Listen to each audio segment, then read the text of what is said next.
Peter was an ordinary 8-year-old boy living in a small, cozy town. He had messy auburn hair, an ever-curious pair of eyes, and a room filled with toys scattered across the floor. But Peter had one rule.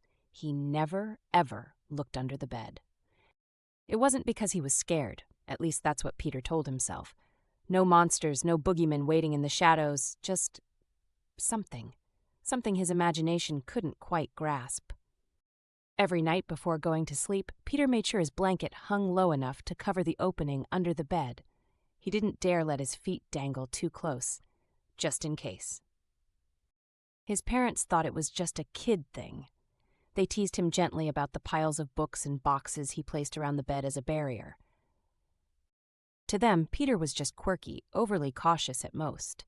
But Peter knew deep down that the feeling wasn't just a matter of childish whimsy. Something seemed off. He could feel it, like a tickling itch beneath his skin every time the room grew silent and the shadows stretched long. The curiosity started one rainy afternoon.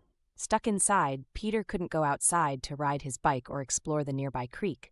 His toys weren't enough to distract him, and even his comic books seemed to lose their appeal that day.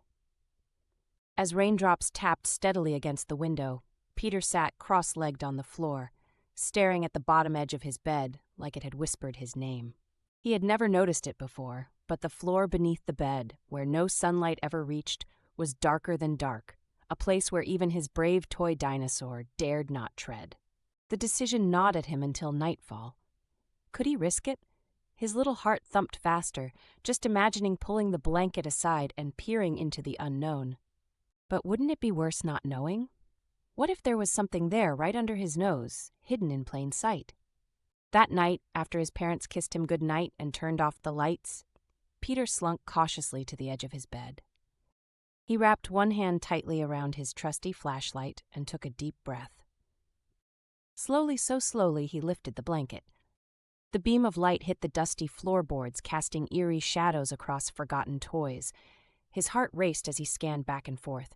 At first glance, nothing seemed out of place, but then, there it was. A faint, glowing line cutting across the floorboards. Peter gasped.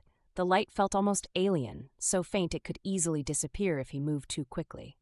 Unable to resist, he crawled halfway under the bed and traced the glowing line with his flashlight.